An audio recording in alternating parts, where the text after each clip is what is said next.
Mr. Zimbabwe is pleased to announce that the High Court of Zimbabwe has just granted relief to journalists in Zimbabwe in respect of the recent incidents of harassment that have been experienced by journalists across the country during the enforcement of the lockdown regulations.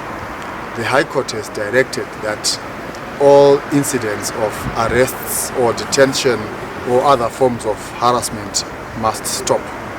The police and all others who are working with the police in enforcing the rules of the lockdown have been interdicted from carrying out those actions that amount to harassment of the journalists.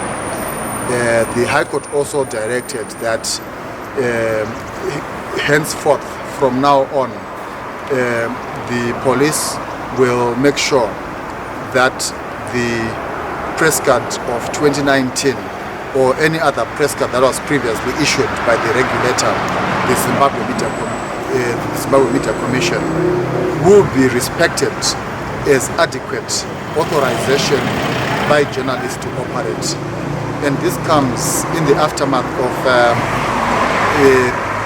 a proclamation or a statutory instrument which categorizes journalists as essential service.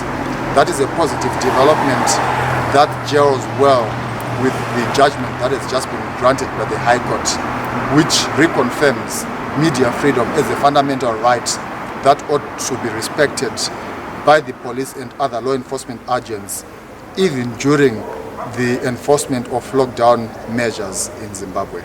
In the first place, Mr. Zimbabwe was not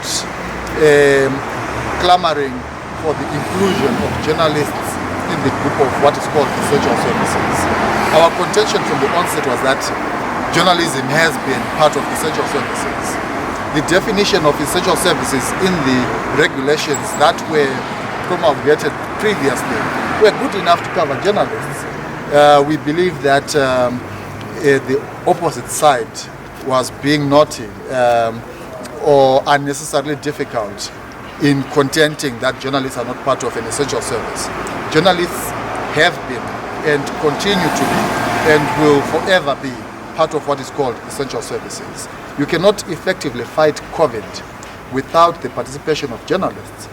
Access to information is at the core of the fight against COVID. And therefore, we are very pleased that the court has recognized the profundity or the importance or the centrality of the media to the fight against COVID and to the proper functioning of a democratic society. The police is directed to communicate the message on the validity of the current press cards to all police stations within 12 hours after their receipt of the court order.